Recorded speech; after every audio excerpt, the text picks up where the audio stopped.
What happens when the last Moon Priestess, a woman who doesn't even know her own power, collides with a cursed Alpha King whose body hasn't responded to desire in 5 years? His fate was sealed. Rule alone, feel nothing, become the monster the curse demands. But Aria Thornwood had a destiny too, one written in moonlight and wolf songs, one that would either save the most dangerous man in the northern realms or destroy them both. Her innocence and his darkness would collide in ways that would shatter a kingdom and remake it in silver flame. King Jarek Wolfborne, of 35 age, stood in the ancient stone chamber deep within the obsidian fortress, fastening the ceremonial belt with its wolf emblem with slow, deliberate movements. His amber eyes that hadn't truly burned with desire in 5 years, held a question as he stared at the old mystic across the candlelit room. "So, Aldrin, what's wrong with me?" The mystic cleared his throat, his gnarled fingers adjusting the crystal pendant that hung around his neck before meeting the gaze of the Northern Realm's most feared sovereign. "Your Majesty, your inability to feel. It's not a physical curse alone. The dark magic has wrapped around your mind, your heart. You've imprisoned yourself as much as the sorceress imprisoned you. Psychological." The word landed like a stone in dark water. 5 years. 5 years of feeling absolutely nothing. No desire, no attraction, not even the faintest flicker of interest. Noble families had paraded their daughters before him constantly. Beautiful women, powerful women, women who would sacrifice their entire fortunes to share his bed. And his body, his wolf, his very soul responded to none of them. He rose from the carved wooden chair without a word, his jaw tight enough to crack stone. Aldrin watched with ancient, knowing eyes as Jarek walked past him, leaving the chamber where so many had tried and failed to break his curse. Outside the heavy oak door he paused. His fingers ran through his close-cropped dark hair as he exhaled slowly, the frustration coiling in his chest like a living serpent. The wolf inside him, once proud, fierce, alive, lay dormant as a stone. Theron, his captain of the guard and most trusted warrior, stood with his hand resting on his sword hilt, eyes forward. "My lord, what now?" Jarek straightened the fur-lined cloak that draped across his broad shoulders, smoothing the black leather of his armor with hands that betrayed none of the turmoil raging inside him. "Thornhaven. We ride to the outer villages for the spring solstice." The shock on Theron's scarred face was visible even in the dim torchlight. The king hadn't left the fortress walls in 3 years. "My lord, are you certain?" "Ready the horses." The black destriers cut through the frozen northern landscape like shadows given form. Jarek watched the snow-covered forests blur past, his reflection staring back from his polished armor. 35 years old, Alpha King of the Northern Realms, ruler of 5 territories, and broken in the one way that mattered most to his people. They needed an heir. They needed a king who could feel, who could bond, who could lead with more than cold strategy and colder steel. Hello friends. Before we journey deeper into Jarek and Aria's story, I invite you to subscribe and share in the comments where you're listening from. Your presence here matters. Now let's continue. Aria Thornwood, 24, knelt in her small stone cottage on the outskirts of Thornhaven, grinding dried nightshade root into powder with her mortar and pestle. Her worn blue dress, the only nice one she owned, velvet but faded from years of wear, was dusted with herb fragments. The winter had been brutal. 3 villagers had died from fever despite her best efforts, and her meager supply of healing herbs was nearly gone. 7 silver coins. That's all she had left after buying the nightshade and willow bark. The village elder had stopped paying her 2 months ago, claiming the royal taxes had bled them dry. In 3 days she'd have nothing left for food. Go back to grandmother's teachings, she thought, reaching for the leather journal hidden beneath her mattress. Her grandmother had died 3 months ago, but before her passing she'd pressed the ancient book into Aria's hands. "You are the last child," her grandmother had whispered, her eyes clouded with death but shining with urgency. "The last of our bloodline. When the time comes, your light will know him before your heart does." Aria had thought it was fever talking. Moon priestesses were legends, stories told to children. They'd been hunted to extinction 20 years ago by those who feared their power. But sometimes, late at night, her palms would glow silver. and she would dream of wolves. The sound of horses and shouting jolted her from her thoughts. She rushed to the window. The entire village was flooding toward the square, panic and excitement mixing in equal measure. The Alpha King. The king is here. Aria's heart stuttered. King Jarek Wolfborne. The untouchable. The cold wolf. The man who'd ruled for 5 years without mercy, without warmth, without any emotion at all. She grabbed her herb basket.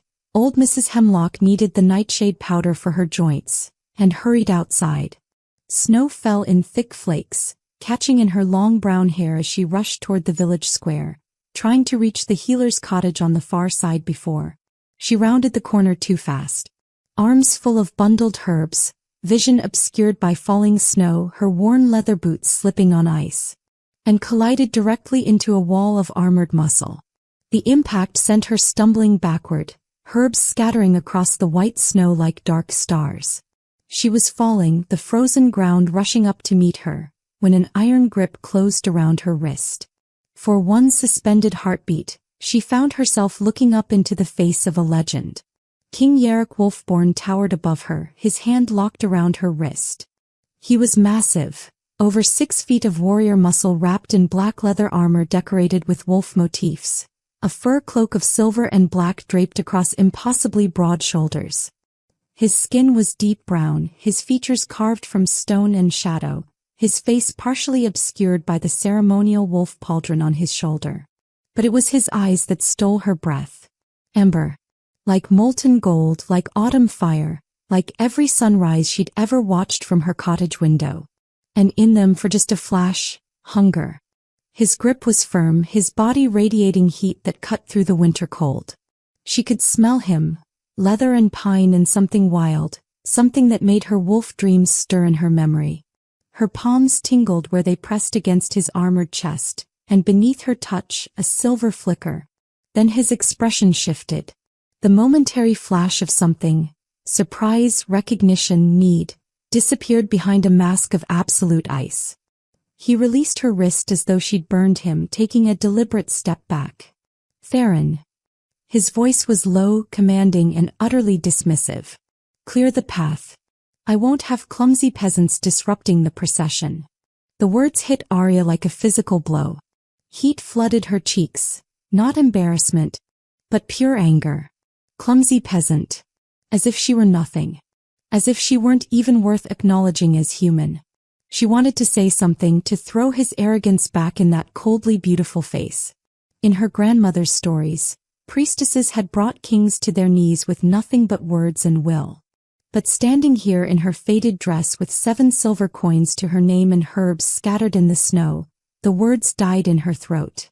Jarek was already walking away, his massive form cutting through the bowing villagers like a blade through silk.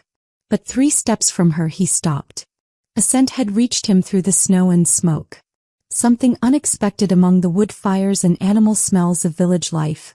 Lavender and clean winter air, and underneath it, something that made his dormant wolf raise its head for the first time in 5 years. Moonlight. He didn't turn around, but his hand clenched into a fist at his side, leather glove creaking. For one dangerous moment something stirred in his chest. A flicker of heat he hadn't felt since the night Seraphine died. Then he crushed it, buried it, locked it away. The curse would not claim another woman. He climbed into his carriage without looking back. But as the procession rolled away from Thornhaven, as the village disappeared into the swirling snow behind them, Theron noticed something he'd never seen in 5 years of service. The king's hands were shaking.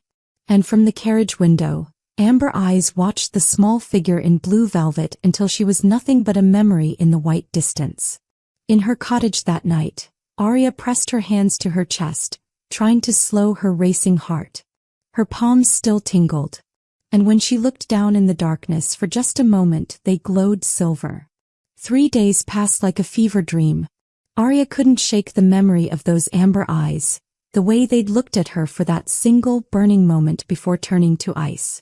She'd replayed the collision 100 times in her mind, always arriving at the same conclusion. She was losing her sanity. Kings didn't look at peasant healers the way he'd looked at her. And peasant healers certainly didn't feel their entire world tilt on its axis from a simple touch. She tried to focus on her work. Mrs. Hemlock's joints. The blacksmith's infected hand. Little Thomas's persistent cough. But her hands trembled when she mixed the herbs, and twice she'd caught herself staring at her palms, waiting for that silver glow to return. It never did. "You've been distracted since the king's visit," old Mrs. Hemlock said, her sharp eyes missing nothing as Aria applied the nightshade salve to her swollen knuckles. "Did something happen?" "No," Aria lied too quickly. "Nothing happened." But that night, alone in her cottage, she pulled out her grandmother's journal again. The leather was worn soft from age, the pages filled with elegant script in a language that shifted between common tongue and something older, something that made Aria's head ache when she tried to read it.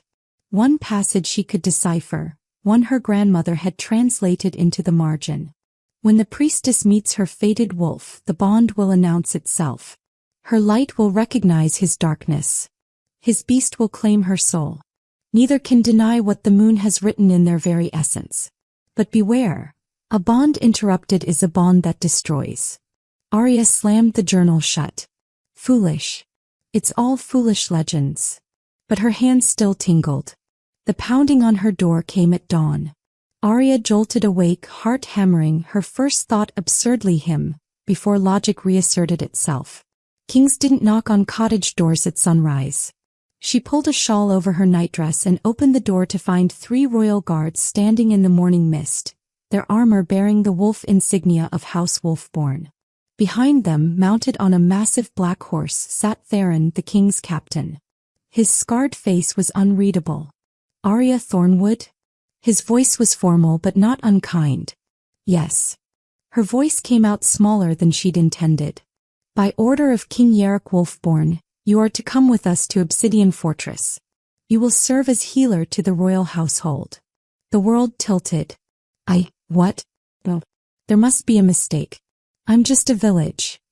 "There is no mistake."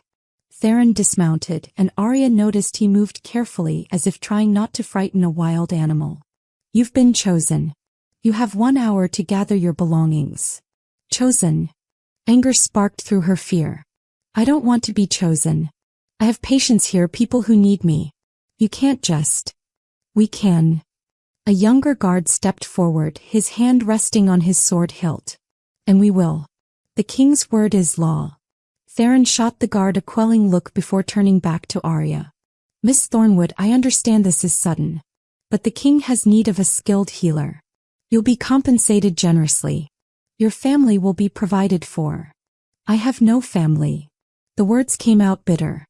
"My grandmother died 3 months ago."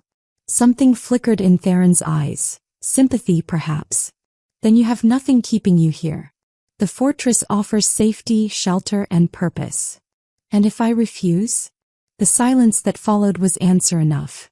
Aria looked past the guards to her small cottage, to the village beyond where people were beginning to emerge from their homes, drawn by the commotion. She saw Mrs. Hemlock in her doorway, worry creasing her weathered face. Saw the blacksmith, his bandaged hand raised in a helpless gesture. "Can I say goodbye?" Theron nodded. "You have 1 hour." The journey to Obsidian Fortress took 3 days. Aria rode in a covered wagon, her few possessions packed in a single worn trunk.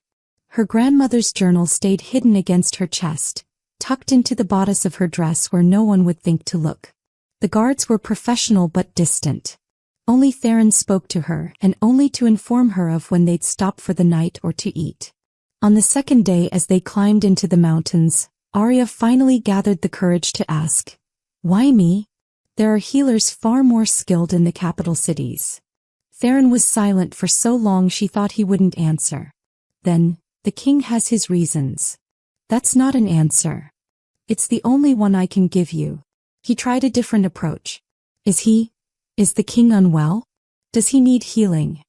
Theron's laugh was short and humorless. "The king is cursed, Miss Thornwood. But not in a way your herbs can cure." Before she could press further, he spurred his horse forward, ending the conversation. That night, camped beneath the stars, Aria overheard 2 guards talking in low voices near the fire. Why bring a peasant healer all the way from Thornhaven? You saw her, didn't you? Pretty little thing. Maybe the king finally. Don't be stupid. The king hasn't touched a woman in 5 years.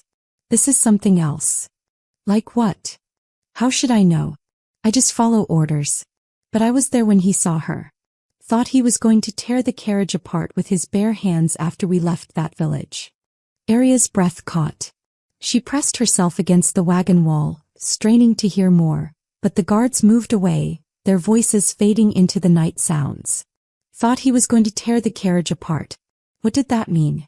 On the morning of the 3rd day she saw it. Obsidian fortress rose from the mountainside like a great beast of stone and shadow. Massive walls of black rock stretched toward the sky, towers jutting up like claws. Wolf statues flanked the main gates, their eyes seeming to follow the approaching wagon. But it was the feeling of the place that made Aria's breath catch. That dark, twisted wrong. It hung over the fortress like a shroud, so thick she could taste it, bitter on her tongue, cold in her lungs. Her palms began to burn. No, no, no, she whispered, pressing her hands against her thighs, trying to suppress the silver light that wanted to emerge. Not here. Not where they could see. The gates opened with a groan of ancient metal. The wagon rolled through into a massive courtyard where servants in black livery moved like shadows. Everything was stone and steel and darkness. And standing at the top of the main stairs, backlit by torches even in daylight, was him. King Jarek Wolfborne. He wore full armor, black leather and silver wolves, his fur cloak draped across shoulders that seemed even broader than she remembered. His face was a mask of cold authority, but those amber eyes. They locked onto her the moment the wagon stopped. The air between them crackled. Aria felt her magic surge in response, silver light dancing beneath her skin, and she knew with absolute certainty, that he could feel it too. Could feel her in the same way she felt him, like a hook lodged in her chest, pulling, claiming, demanding. His hands clenched at his sides, and she heard the leather of his gloves creak even from across the courtyard. For one suspended moment neither of them moved. Neither of them breathed. Then Theron was beside her, offering his hand to help her down from the wagon. Welcome to Obsidian Fortress, Miss Thornwood. But Aria couldn't look away from the king. And the king couldn't look away from her. Somewhere in the shadows of the fortress, watching from a high window, Lady Morwenna smiled. The throne room was even more imposing than the fortress exterior. Aria stood between 2 guards, her worn travel cloak suddenly feeling like rags in this space of polished black marble and silver torch sconces. Massive pillars carved with wolves in various poses of hunt and howl stretched toward a vaulted ceiling lost in shadow. At the far end, on a dais of 3 steps, sat a throne of carved obsidian and twisted silver, wolf pelts draped across its arms and back. And on that throne sat Jarek Wolfborne. He'd changed from his armor into formal court attire, black tunic with silver threading, leather breeches, boots that came to his knees. A crown of silver and wolf fangs rested on his head, catching the torchlight. But it was his posture that commanded the room. One arm resting on the throne's arm, his body perfectly still, amber eyes fixed on her with an intensity that made her skin prickle. The room was filled with nobles and courtiers, all dressed in finery that made Aria acutely aware of her simple blue dress, now dusty from travel. Their whispers created a sound like wind through dead leaves. That's her. A peasant. He brought a peasant to court. What is he thinking? Near the throne, a woman stood apart from the others. She was beautiful in a cold, sharp way, dark hair swept into an elaborate style, a gown of deep purple that probably cost more than Aria's cottage. Her eyes, when they landed on Aria, were calculating. Your Majesty. Theron's voice echoed in the vast space. I present Aria Thornwood of Thornhaven as you commanded. Jarek said nothing, just stared at her with those burning amber eyes. The silence stretched until Aria felt like her skin might split from the tension. Finally, the dark-haired woman stepped forward. Her voice was silk over steel. Surely, Your Majesty, you don't intend to keep this peasant in the castle? We have perfectly competent healers already. Jarek's gaze didn't leave Aria. I decide who stays in my castle, Lady Morwenna. The woman, Morwenna, stiffened but recovered quickly, inclining her head. Of course, Your Majesty. I only meant. You may go. The dismissal was absolute. Morwenna's eyes flashed with something dark before she swept from the room, her skirts rustling like serpent scales. Only then did Jarek stand. He descended from the throne with predatory grace, each step deliberate. The courtiers parted like water, giving him a wide path. He stopped exactly 6 feet from Aria. Close enough that she could see the gold flecks in his amber eyes. Far enough that an invisible wall might as well have stood between them. You will serve as the castle's primary healer, he said, his voice carrying to every corner of the room. You will have access to the healing chambers, the herb gardens, and the library's medical texts. Your quarters are in the east wing. Aria found her voice, though it shook. And if I refuse? Something flickered in his eyes, respect? Amusement. Before the ice returned. You won't. It wasn't a threat. It was a certainty, spoken with the absolute authority of a man who'd never been refused anything in his life. Why me? The question burst out before she could stop it. Why bring me here specifically? I'm no one. Just a village healer with barely any training. His jaw tightened. For a moment she thought he might actually answer. Then, because I command it. The words hung between them like a blade.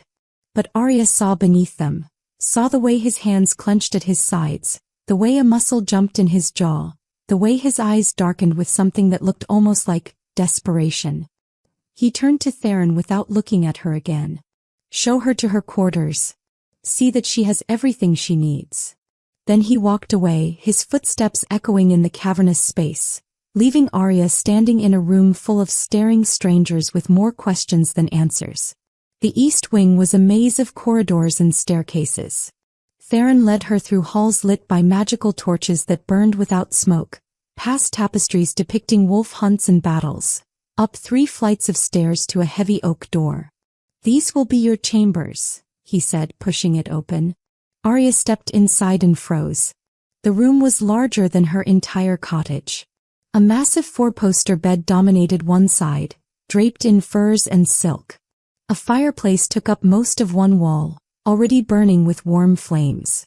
Thick rugs covered the stone floor.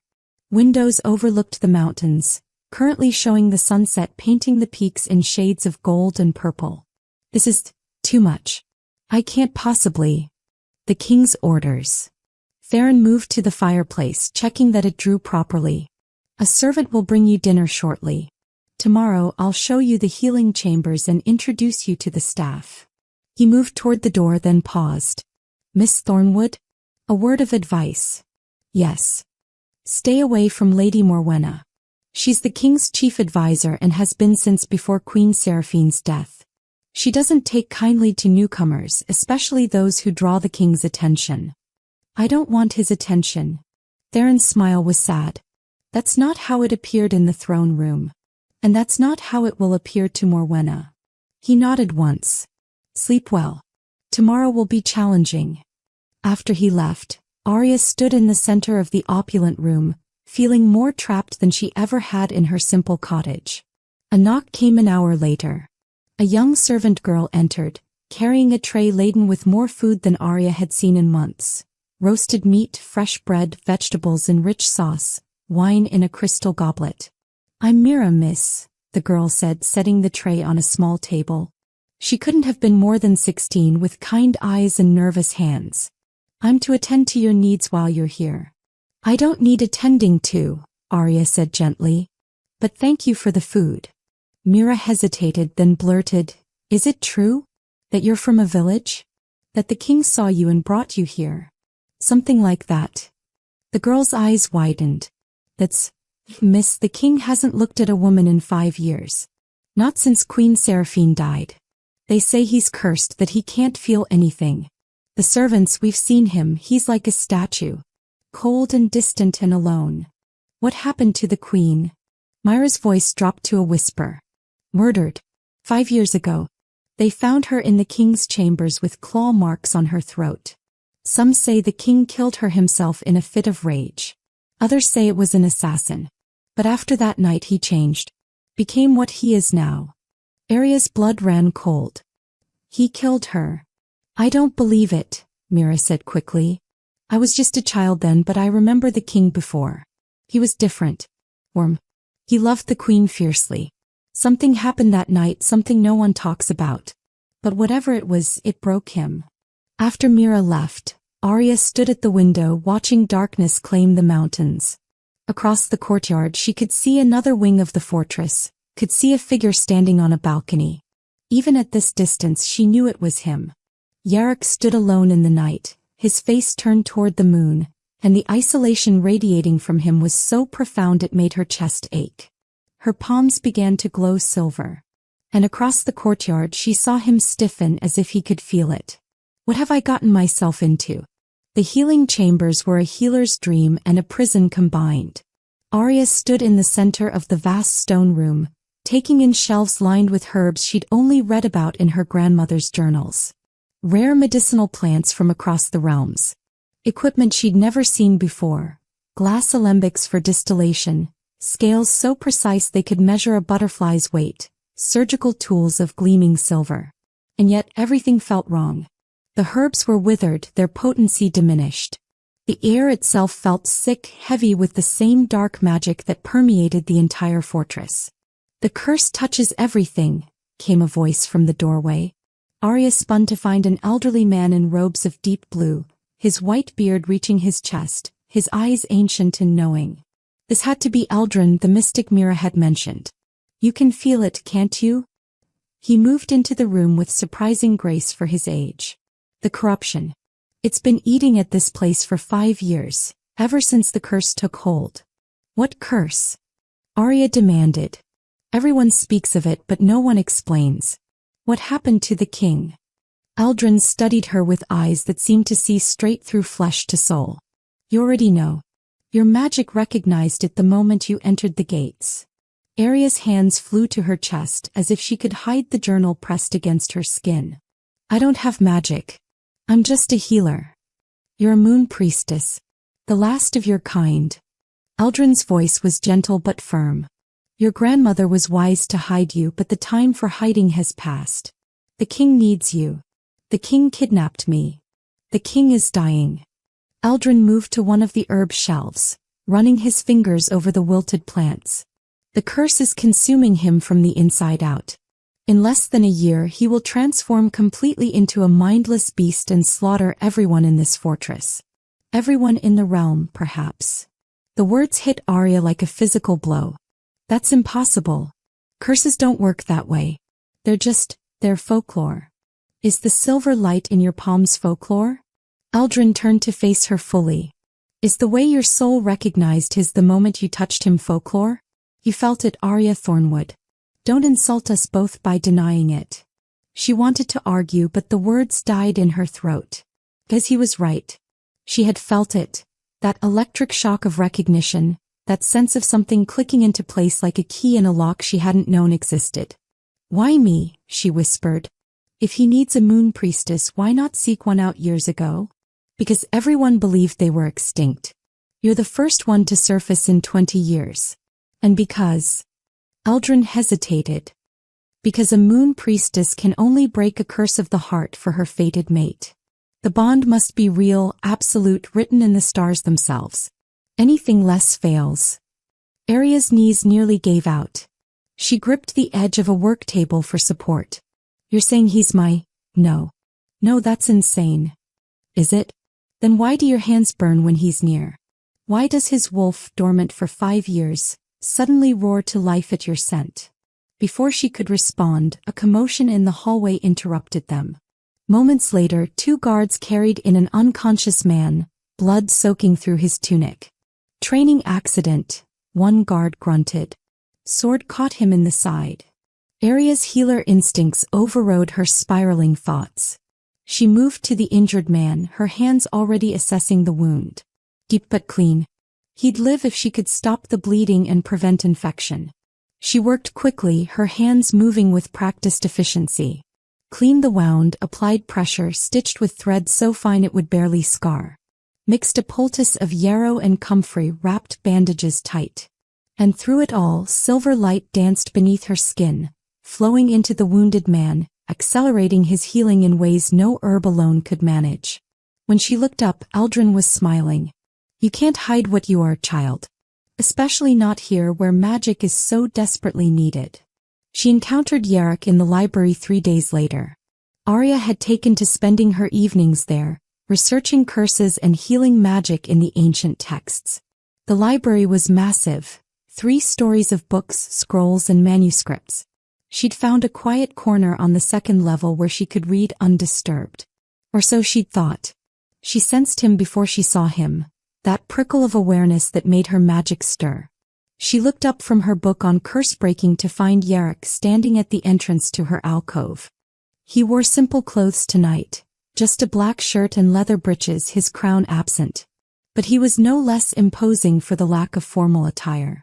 If anything, he seemed more dangerous like this, more real. I should leave, he said, but didn't move. Aria closed her book slowly. Then why don't you? I don't know. The admission seemed to cost him. They stood in silence, the air between them crackling with unspoken things. Aria noticed he maintained exactly 6 feet of distance, as if an invisible line had been drawn that he refused to cross. Why did you really bring me here? She asked quietly. His jaw tightened. You know why. I want to hear you say it. To save me. The words were barely audible. But I won't let you. That's not your choice to make. His eyes flashed gold. It's the only choice I have left. Everyone I've allowed close to me dies, Aria. I won't add you to that list. The use of her name sent a shiver through her. It was the first time he'd spoken it, and it sounded like a prayer and a curse combined. You think you killed Queen Seraphine, she said. He flinched as if she'd struck him. I know I did. What if you're wrong? I woke with her blood on my hands and claw marks on her throat. There is no what if. His voice was raw, broken in a way his cold authority never was. The curse took hold that night.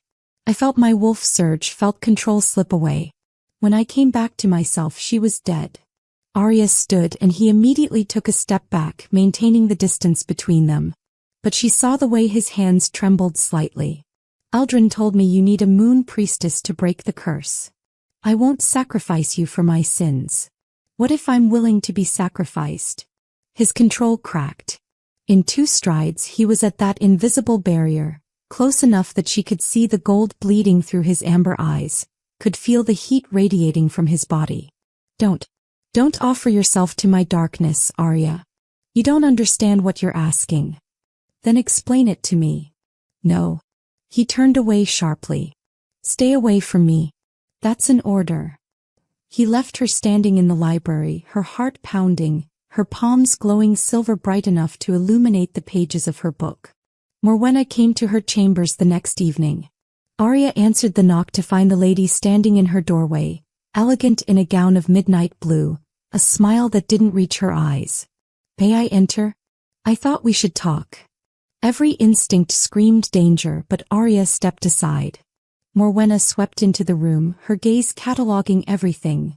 The unmade bed, the books scattered across the table, the herbs Aria had been drying by the window. You're settling in well, I see. What do you want, Lady Morwenna? To warn you, dear child. Morwenna turned, and her smile had sharpened to something predatory. You're disrupting the king's peace. He was fine before you came. He wasn't fine. He was dying. Surprise flickered across Morwenna's face before she hid it. Who told you that? Aldrin. That meddling old fool fills your head with nonsense.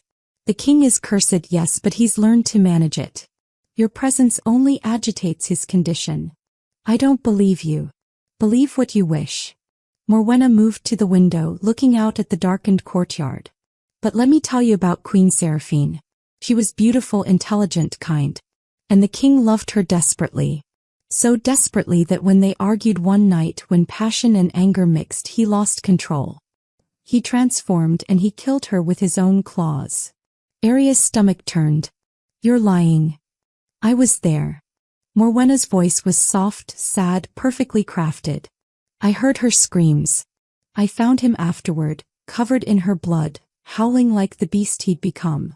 Every woman who gets close to him dies, child. Do you want to be next? After Morwenna left, Aria sat on her bed, shaking. But something about the story felt wrong. Rehearsed. Like lines delivered by an actor who'd performed them too many times. She pressed her hand to her grandmother's journal and felt its warmth, its truth. A bond interrupted is a bond that destroys. Unable to sleep, Aria wandered the fortress halls near midnight.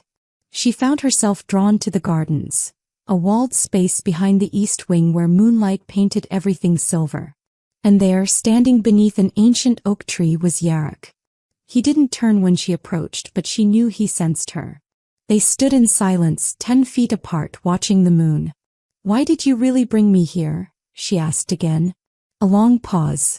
Then, "To save me. But I won't let you." "Why not?" "Because I've already killed one woman I cared for. I won't kill another." Her heart stopped. "You care for me?" He finally turned to face her, and his eyes were blazing gold, his control barely holding. "From the moment you collided into me, I've thought of nothing else. Your scent haunts my chambers. Your face fills my dreams. My wolf howls for you every moment of every day. And it terrifies me." The confession hung between them like lightning. "What if you didn't kill Seraphine?" Aria whispered. "Don't give me hope. Hope is crueler than any curse." But hope was all Aria had. And looking at him now, this powerful, broken king standing alone in the moonlight, she realized with stunning clarity that she was going to fight for him, whether he wanted her to or not. Morning light found Aria in the library, surrounded by open books on curse-breaking, magical bonds and the history of Moon Priestesses. She'd been awake all night, researching, planning. Jarek's confession in the garden had changed everything. He felt the bond too. Felt it and was fighting it with everything he had, convinced he was protecting her. But Aria had read enough in her grandmother's journal to understand the truth. Fighting a fated bond didn't protect anyone. It destroyed both parties slowly, agonizingly. The bond was already forming whether they wanted it or not. Every moment they spent near each other strengthened it. And every moment Jarek pushed her away, he wounded them both. He had to act. "You look like you haven't slept." Aldrin appeared beside her table, setting down a cup of tea that smelled of chamomile and something else. Something that made her magic hum in recognition. "I haven't." Aria took the tea gratefully. "Aldrin, I need you to teach me. Everything. How to use my priestess magic, how to break the curse. All of it." The old mystic settled into the chair across from her. "Breaking this curse isn't like healing a wound, child.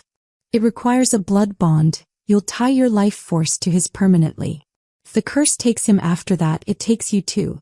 You'll both become mindless beasts. I understand the risk." "Do you?"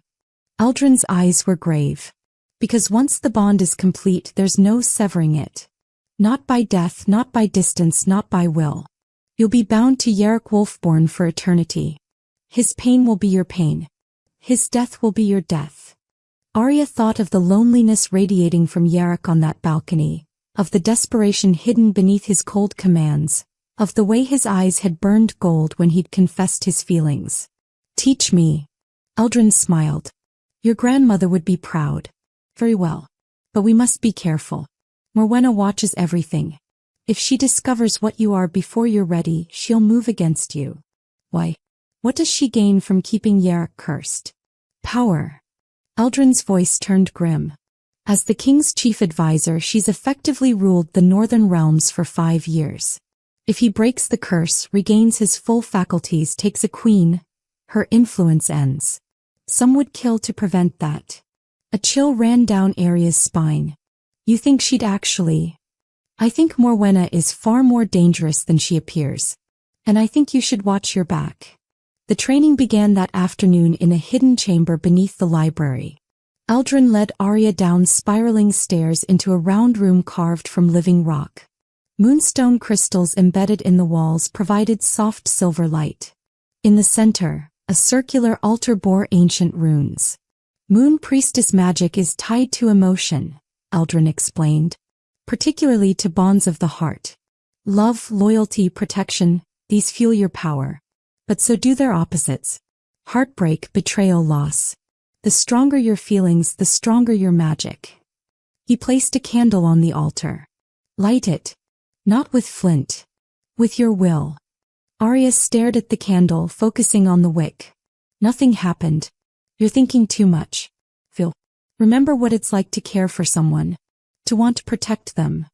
She thought of Jarek standing alone in the garden, carrying the weight of 5 years of isolation and guilt. Her palms began to warm. Silver light flickered. The candle burst into flame, silver fire that didn't consume the wick. Good. Eldrin's approval warmed her. Now extinguish it the same way. They worked for hours. Lighting candles, creating shields of light, sensing the magic in objects and people.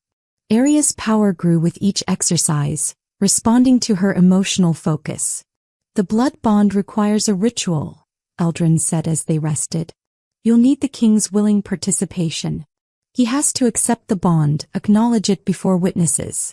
Without his consent, the magic won't hold. He'll never agree. He's too convinced he's protecting me by staying away. Then you'll have to convince him otherwise. But Aria, Eldrin's expression turned serious. There's something else you should know. The curse wasn't just placed on Jarek. It was placed on House Wolfborne itself. Breaking it will have consequences beyond just saving the king. What kind of consequences? I don't know. The magic is old, complex. But major curses don't break cleanly. There's always a price. For the next week, Aria maintained her duties as castle healer while training secretly with Eldrin.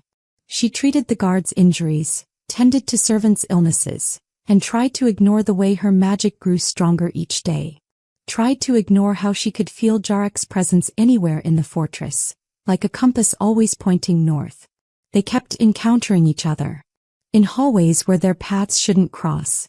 In the training yard where she went to collect herbs and he happened to be drilling his soldiers. In the great hall during meals where his eyes found hers across the crowded room. Each encounter was the same. That electric pole, that invisible 6-foot barrier he refused to cross. The way his hands would clench into fists as if fighting the urge to reach for her. The bond was strengthening whether he acknowledged it or not. But Aria saw the toll it took on him. Saw the shadows deepening under his eyes, the way his jaw stayed perpetually tight with tension. The curse was accelerating, feeding on his resistance to the bond. She overheard Eldrin and Theron arguing in the corridor outside the healing chambers one evening. He's getting worse, Theron said, voice low with worry. This morning during training his eyes flashed gold for a full minute. He nearly shifted right there in the yard. The proximity to his fated mate without accepting the bond is torture, Eldrin replied. It's like showing a starving man a feast and forbidding him to eat. The wolf is going mad. Then send the girl away. That would kill them both faster. The bond has already begun forming. Separation now would be agony. What do? We pray that one of them finds the courage to bridge the gap before it's too late. Aria pressed her hand to her chest, feeling her heart race. She had courage. She'd made her decision. Now she just needed an opportunity. That opportunity came in the worst possible way. Aria was in her chambers one evening, studying her grandmother's journal by candlelight, when Mira burst through the door without knocking. Miss, you have to hide. Lady Morwenna, she's coming with guards. But it was too late. Morwenna swept into the room with 4 armed guards behind her, her face a mask of cold fury. In her hands she held a small wooden box. Search her chambers, Morwenna commanded. What is this? Aria demanded, standing. You have no right. I have every right as chief advisor to the crown. Morwenna's smile was vicious. Especially when investigating treason. Treason? I've done nothing. One of the guards pulled something from beneath Aria's mattress. A vial of dark liquid. Then another. And another. 6 vials total, each labeled with symbols Aria didn't recognize. Nightshade extract, Morwenna said, examining one. Refined to deadly concentration. And here, she opened the wooden box, revealing a letter written in elegant script. A communication with agents from the southern kingdoms. It seems our little healer is an assassin sent to poison the king. Aria's blood turned to ice. That's a lie. I've never seen those vials before, never written any letter. Tell it to the king. Morwenna nodded to the guards. Take her to the dungeons. His Majesty will want to question her personally. No. This is a setup. She's framing me. But the guards grabbed her arms, pulling her toward the door. Mira was crying, trying to intervene, but another guard held her back. Lady Morwenna, please, Mira sobbed. She's innocent, she would never. Silence or you'll join her.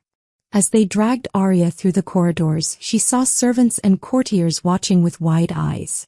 Saw their expressions shift from surprise to suspicion to condemnation. The peasant healer was a spy. An assassin. She'd come to kill their king. The story would spread through the fortress like wildfire. And Morwenna's smile said she'd planned for exactly that. The dungeon was everything Aria had feared. Cold stone walls weeping with moisture. The smell of mold and despair. A cell barely large enough to stand in with manacles bolted to the wall. They chained her wrists above her head, the iron cold against her skin. Then they left her in darkness. Aria didn't know how long she hung there. Hours. Days. Time lost meaning in the absolute dark. Her shoulders screamed from the angle. Her wrists bled where the manacles cut into skin. But worse than the physical pain was the magical anguish. She could feel Jarek somewhere above her, could feel his rage and confusion through their forming bond. Could feel the moment Theron informed him of her arrest, the way his fury had shaken the very stones of the fortress. Please, she thought desperately, not sure if he could hear her through the bond. Please believe I'm innocent. Please don't shut me out. But the bond was too new, too weak. Her thoughts disappeared into the void. She was alone in the dark, framed for a crime she didn't commit, and the one person who might believe her thought himself too dangerous to come close. Footsteps echoed in the corridor. Torchlight flickered through the bars of her cell. And then she heard his voice, rough with barely controlled rage. Leave us. All of you. Now. The guard's footsteps retreated. The cell door opened. And King Jarek Wolfborne stepped into her prison, his amber eyes blazing gold in the torchlight, his expression a war between fury and something that looked almost like anguish. Jarek stood in the doorway of the cell, and Aria had never seen him look so torn between violence and grief. He was still in his training leathers as if he'd been pulled directly from the yard. His chest heaved with barely controlled breaths. His hands opened and closed at his sides, claws flickering in and out of existence at his fingertips. Do you believe it? Aria's voice came out hoarse from hours of silence. Do you believe I came here to kill you? He didn't answer immediately, just stared at her, taking in the manacles, the blood on her wrists, the way she trembled from cold and exhaustion. Then quietly, Joe. Relief flooded through her so intensely she nearly sobbed. Then why am I here? Because Morwenna has presented the council with evidence. Because if I free you without proof of your innocence, I'll have a revolt on my hands.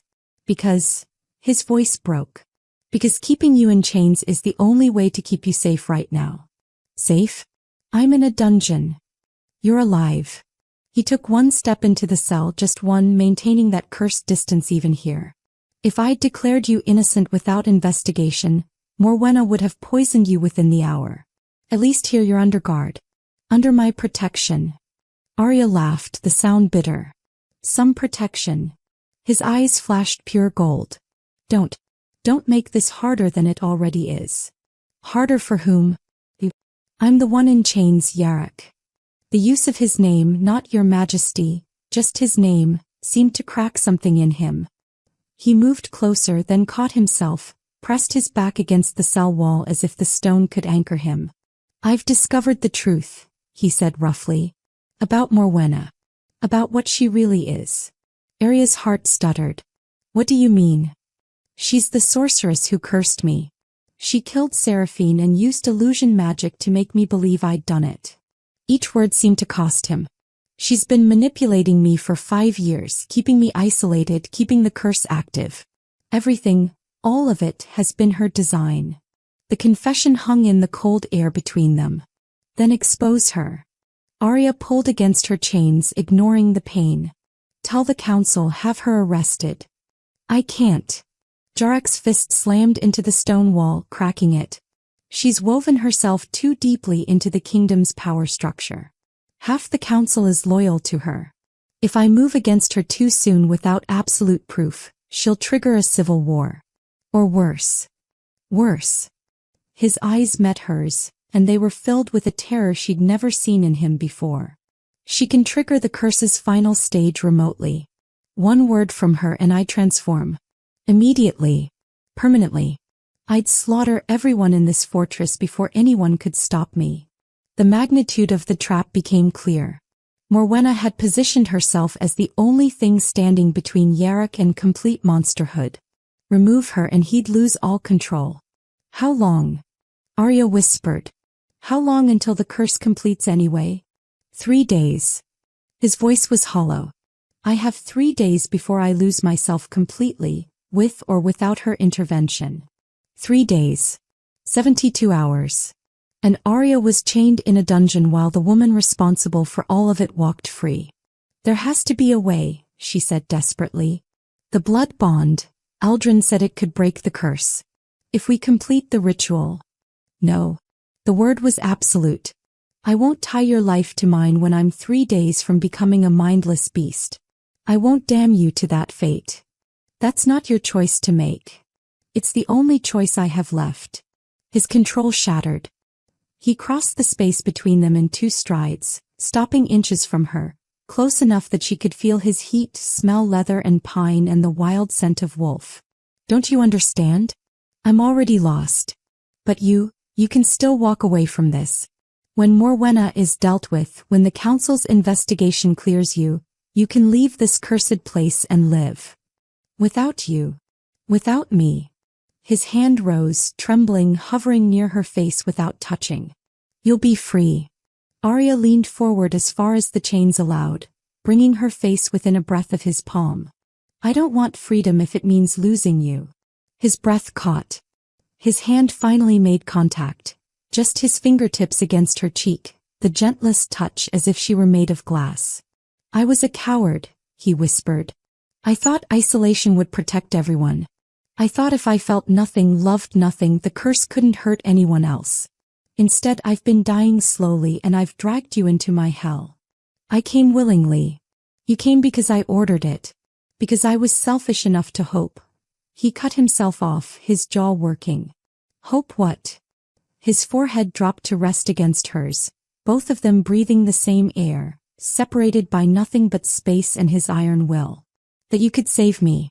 That maybe, just maybe, the fates hadn't abandoned me completely. That you were the miracle I didn't deserve. Tears tracked down Aria's face. I will save you. But you have to let me try. I can't watch you die for me. And I can't watch you die alone. Her voice broke. Aldrin told me what happens when fated mates refuse the bond. We're already connected, Jarek. Fighting it doesn't protect either of us. It just makes the ending more painful. His eyes closed, and when they opened again they were full of anguish. What if I'm not strong enough? What if the curse takes me anyway and I kill you like I thought I killed Seraphine? You didn't kill her. Morwenna did. And you won't kill me. I trust you. You shouldn't. But I do. She wished desperately that her hands were free so she could touch him, hold him, make him feel the certainty in her words. I've trusted you from the moment our eyes met in Thornhaven. Before I knew about curses or fated mates or any of this. I looked at you and I knew. Knew what? That you were mine. And I was yours. Whatever comes after, we face it together. For a long moment he just stared at her. Then slowly he brought his other hand up to cup her face, holding her like she was the most precious thing in the world. You terrify me, he breathed. The depth of what I feel for you terrifies me more than any curse, any transformation, any death. I've spent 5 years convinced I was incapable of feeling anything. And then you collided into my life and shattered every wall I'd built. Good. I hate those walls. His laugh was broken, beautiful. How can you joke right now? You're in chains in my dungeon, accused of trying to kill me, and you're making jokes. Someone has to. You're being far too dramatic. This laugh was more genuine. But it faded quickly, reality crashing back. Aria, even if I wanted to complete the blood bond, I can't.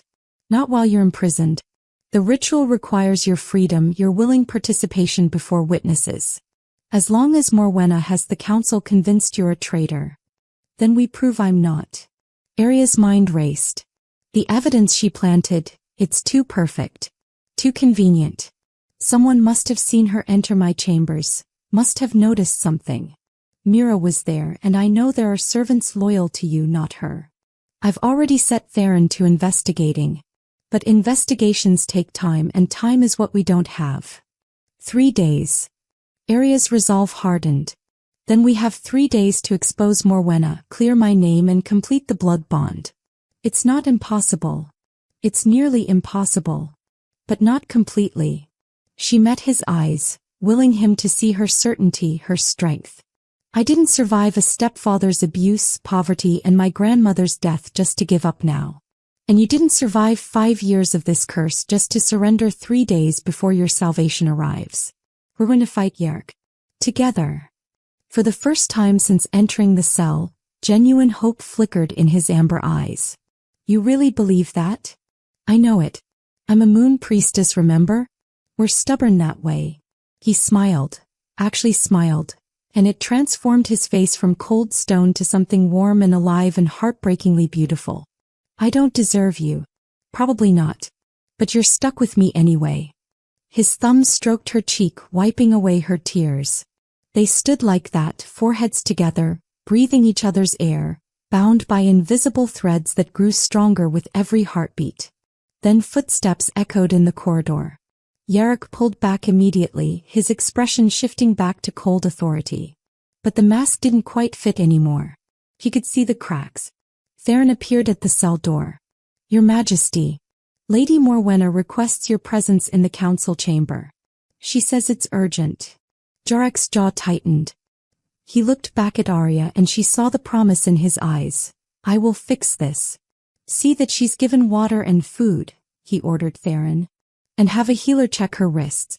No one else enters this cell without my explicit permission. Yes, my lord. At the door, Jarek paused. Look back one more time. Their eyes met and Aria felt the bond pulse between them, stronger now, more solid. 3 days, his expression seemed to say. Hold on for 3 days. I will, hers answered. We both will. Then he was gone and Aria was alone in the darkness again. But this time the darkness didn't feel quite so absolute. Because now she had hope. And a king who'd finally admitted he was worth saving. Above, in the council chamber, Morwenna smiled as Jarek entered. Her plan was working perfectly. The girl was isolated. The king was desperate. And in 3 days, when the curse completed, she would offer him one final choice. Submit to her control, become her puppet beast, or watch as she killed every person in the fortress one by one. He would choose submission. They always did. And then the northern realms would finally, truly be hers. What Morwenna didn't know, what she couldn't see through her arrogance and certainty, was that in the dungeon below, Aria's palms had begun to glow. Not with fear. Not with desperation. But with determination. And power that was only just beginning to wake. Aria had been in the dungeon for 2 days when she felt the shift. The bond between her and Jarek had grown exponentially stronger in her captivity. Perhaps because they'd finally stopped fighting it, or perhaps because desperation had stripped away all their defenses. She could feel him now, truly feel him. His frustration as he navigated council meetings. His rage every time Morwenna spoke. His fear counting down the hours until the curse completed. And she could feel something else, the moon. Its pull was growing stronger, calling to the priestess magic in her blood. Tonight was the blood moon, a lunar eclipse that occurred once every 5 years. The same moon that had witnessed Seraphine's death. The same moon under which the curse had been cast. Aldrin appeared at her cell just after sunset, moving with surprising stealth for a man his age. How did you, the guards, are loyal to the king, not to Morwenna? He produced a key, unlocking her manacles. Though they don't know I'm here. We don't have much time. Aria's arms dropped and she nearly collapsed. 2 days in chains had left her weak, her wrists raw and bleeding. But Aldrin caught her, pressing a vial to her lips. "Drink. It will restore your strength." The liquid burned going down but spread warmth through her limbs. Within moments she could stand on her own. "Morwenna has forced a celebration tonight," Aldrin said quickly, helping her from the cell. "A blood moon ball, she calls it.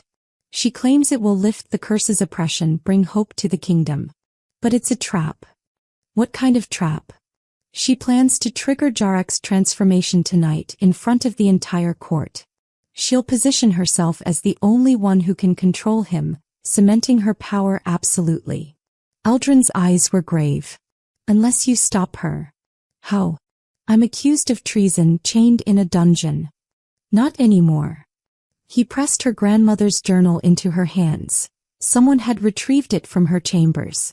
"Your magic is strongest under the blood moon. Strong enough to break the curse if you can reach him. Strong enough to expose Morwenna for what she truly is."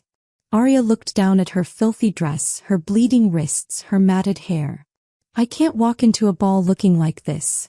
Aldrin smiled. "I came prepared." The great hall had been transformed. Red and silver banners draped from the ceiling. Candles floated in midair, their flames reflecting off polished armor and jeweled gowns. The nobility of the northern realms filled the space. Lords and ladies who'd traveled from distant territories for this unprecedented event. And at the center of it all, on a dais beside his throne, stood Jarek. He wore full ceremonial armor, black leather and silver wolves, his fur cloak draped across shoulders that looked tense enough to shatter. The crown of fangs and silver caught the candlelight. His face was a mask of cold authority, but his eyes flashed gold every few seconds, the beast barely contained. Morwenna stood at his right hand, resplendent in a gown of deepest purple that made her look like a queen. She leaned close to whisper something, her hand resting possessively on the throne's arm. Theron stood at attention behind the king, his expression carefully blank, but his eyes scanned the room constantly. The ball had already begun. Noble families presented their daughters, beautiful women in elaborate gowns, each one curtsying before the king, each one clearly offered as a potential bride. Jarek looked at none of them. His gaze remained fixed on some distant point, as if he could will himself to stone through sheer force of will. Then the great doors opened. Every head turned. The music faltered. And Aria walked into the hall. Aldrin had worked magic, literal magic.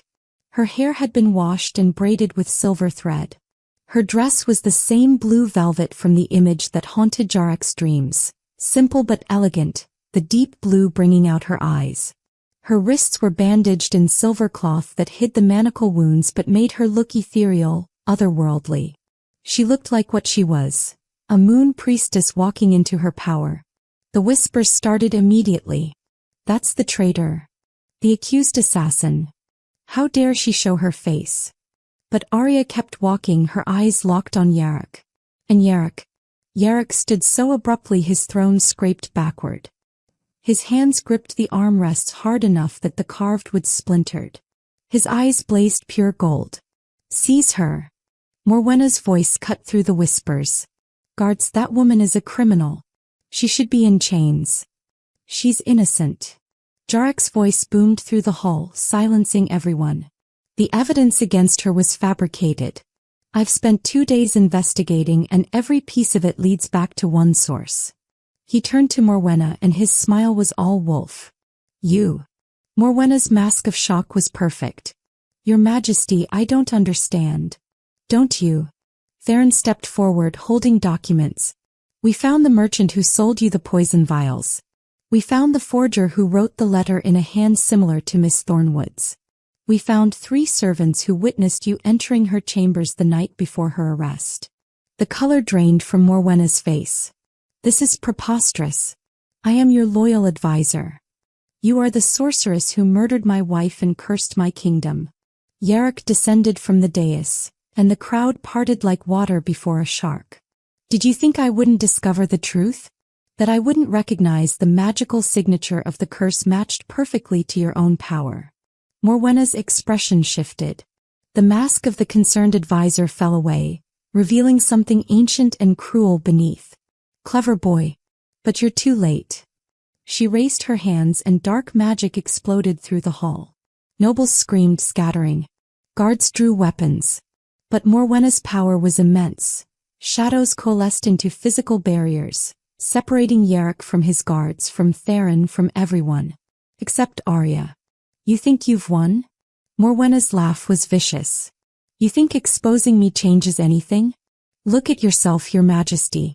You're already transforming. And she was right. Jarek's eyes had gone completely gold. Claws extended from his fingers. His breathing came in growls. The curse's final stage had begun. The blood moon completes the cycle, Morwenna continued, her voice carrying through the hall. In moments you'll be a mindless beast. And then, she gestured to the terrified nobles. You'll slaughter everyone here. They'll beg me to control you to save them. And I will. You'll become my perfect weapon, and these realms will finally kneel before their true queen. Jarek fell to his knees, fighting the transformation with everything he had. Run, he growled at Aria. Please. Run. But Aria was already moving, not away but toward him. You forgot something, she said, her voice clear and strong. He's not alone anymore. Her palms erupted with silver light. The magic that poured from Aria was unlike anything she'd felt before. It was moonlight given form, ancient and pure and absolutely devastating to dark magic. She placed her hands on Jarek's face, and where she touched, the transformation reversed. No! Morwenna shrieked, launching a bolt of shadow magic directly at Aria. But Jarek moved faster. Even half-transformed, his wolf instincts were perfect. He twisted, taking the blow meant for her, the dark magic slamming into his chest. He collapsed and Aria screamed. The sound that came from her wasn't human.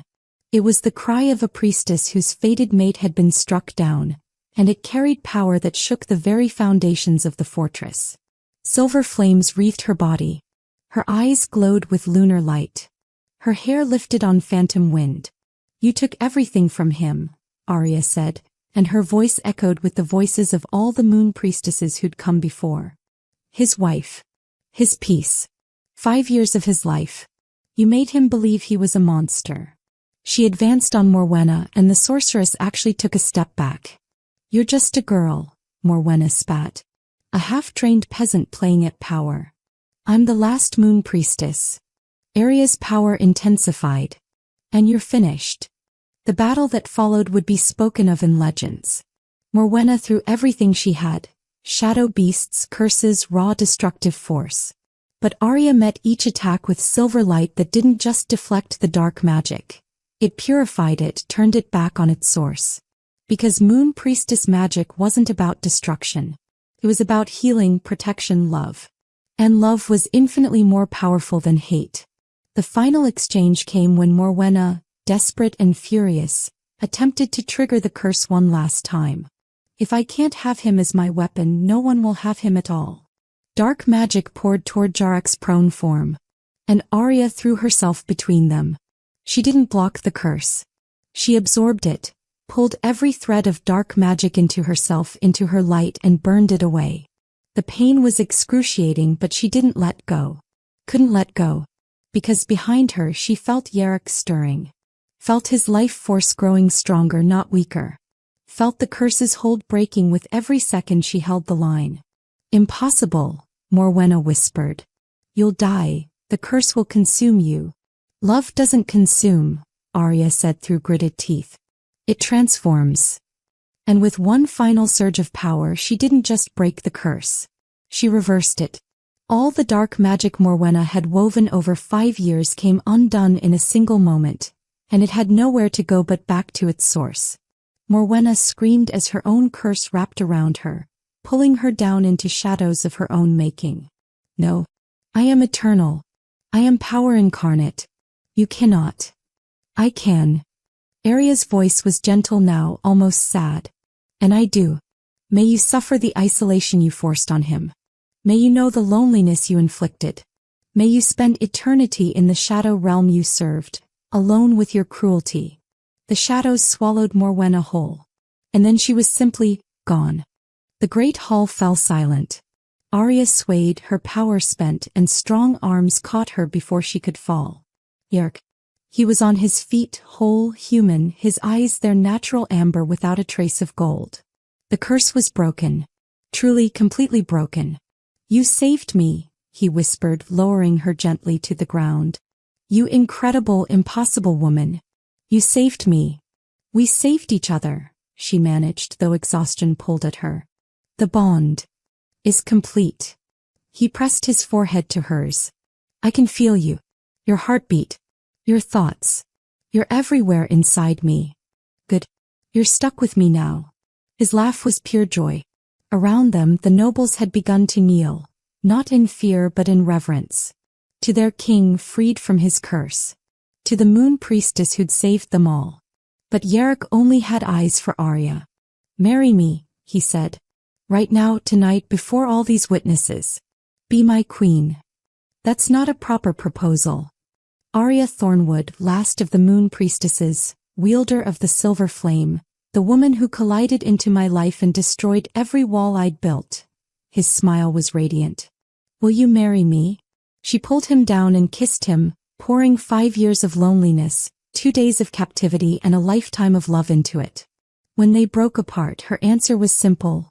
Yes. The wedding happened at dawn. Not the elaborate state ceremony that would come later, with diplomats and nobles from across the realms. That could wait.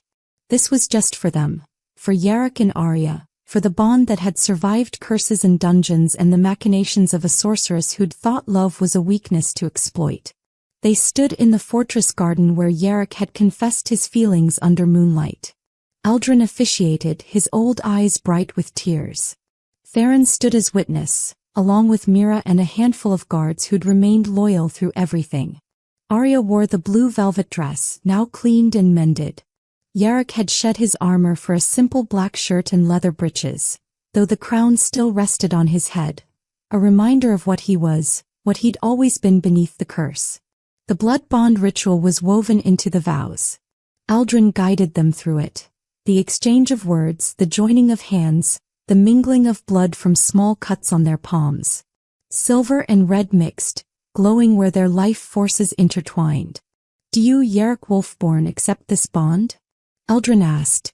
Knowing that her pain will be your pain, her death your death, her joy your joy for all eternity? I do. Jarek's voice was steady, certain. I accept it all. Everything she is, everything she'll become. I'm hers. And do you, Aria Thornwood, accept this bond? Knowing that you'll carry the weight of House Wolfborne, the burden of a king's heart, the destiny of these realms.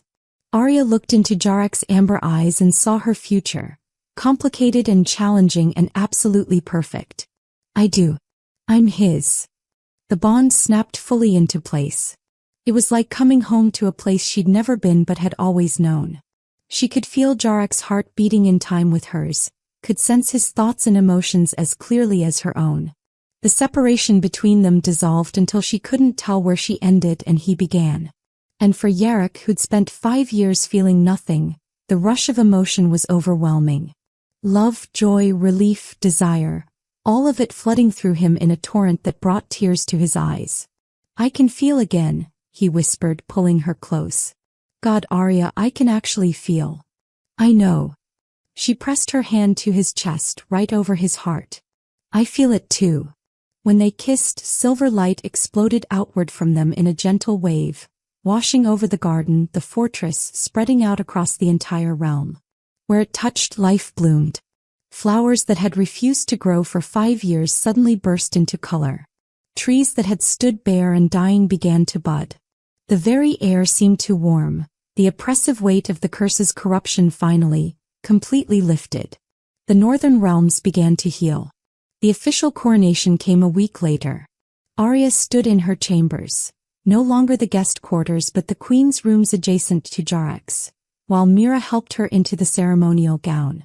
It was silver and blue, embroidered with wolves and moons, a perfect marriage of her heritage and his. You're going to be magnificent, Mira said, tears in her eyes. A true queen. I'm terrified, Aria admitted. "I don't know how to be a queen. I'm just a healer from a forgotten village. You're the woman who broke an unbreakable curse and defeated a sorceress who'd lived for centuries. I think you can handle some boring council meetings." Aria laughed, some of her tension easing. A knock at the door and Jarek entered without waiting for permission. Mira squeaked and fled, giving them privacy. "You're not supposed to see me before the ceremony," Aria said, but couldn't help smiling. "I don't care about traditions." He crossed to her, magnificent in his formal armor, the black leather polished to a shine, new furs draped across his shoulders, the crown sitting perfectly on his head. "I spent 5 years denying myself what I wanted. Never again." He pulled her close, careful not to wrinkle her gown, and just held her. Through the bond she felt what he couldn't quite put into words: gratitude, awe, overwhelming love. "Having second thoughts about marrying a peasant?" she teased. "Every day."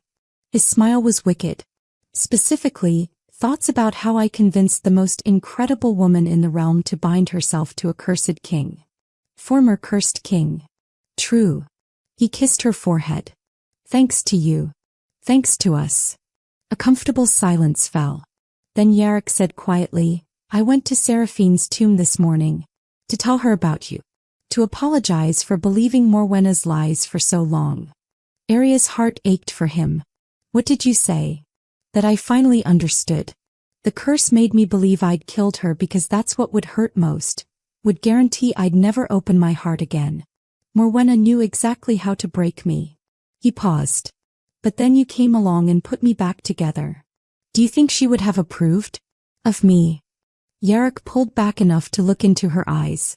"She would have loved you. You're strong and brave and stubborn enough to challenge a king. She was the same way. I wish I could have known her. She lives on in the changes she made to this kingdom. In the people she helped. In the fact that I know what real love looks like because I had it with her first." He touched Aria's face gently. "Loving you doesn't diminish what I felt for Seraphine. It honors it." Aria kissed him softly. "We should go. Your kingdom is waiting." "Our kingdom," he corrected. "You're about to become queen.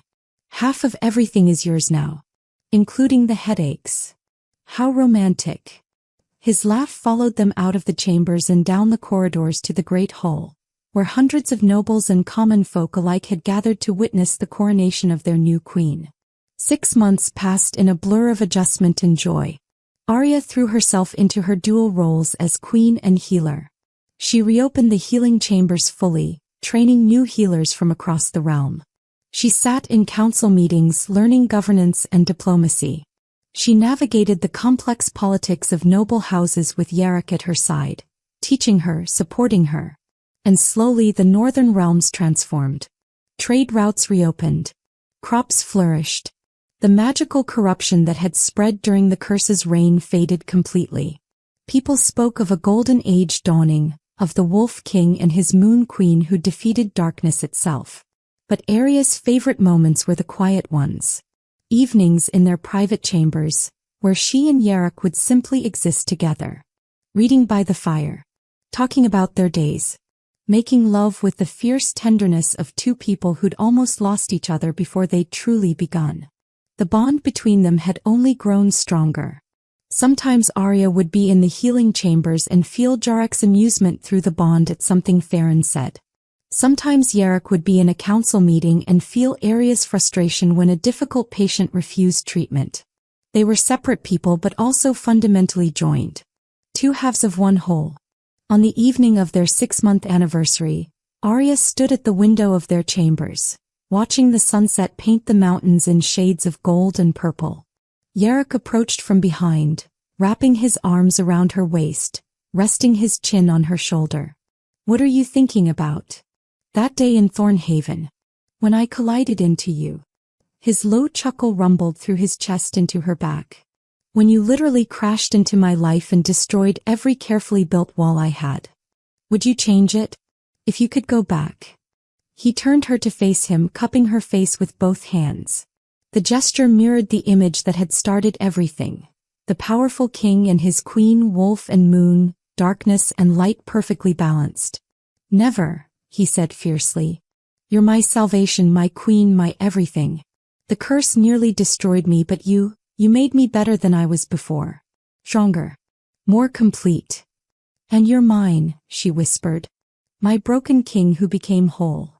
They kissed as moonlight streamed through the window, silver and gold magic intertwining around them like a visible manifestation of their bond. Two hearts beating as one. A king who'd thought he'd never feel again. And the priestess who'd taught him that love was the most powerful magic of all. Behind them, Aria's hand rested unconsciously on her stomach, where a secret grew, one she discovered just that morning. A child conceived of their bond, carrying both wolf and moon in its blood.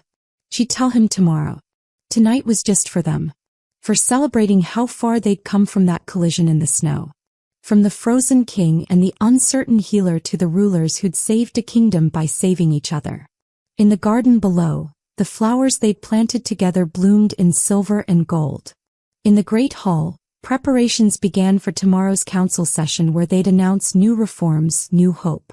In the villages, people went to sleep secure in the knowledge that their king was no longer cursed, their queen was powerful and kind, and the northern realms finally had the future they deserved. And in the royal chambers, the Wolf King held his Moon Queen and whispered promises of forever. Because some bonds couldn't be broken by curses or time or even death itself. Some loves were simply written in the stars, waiting for two souls brave enough to collide. Thank you for journeying with Jarek and Aria through darkness into light, through curse into love. If this story touched your heart, please subscribe to hear more tales of fated bonds and impossible romances. Share in the comments which moment resonated with you most. Was it their first collision in the snow?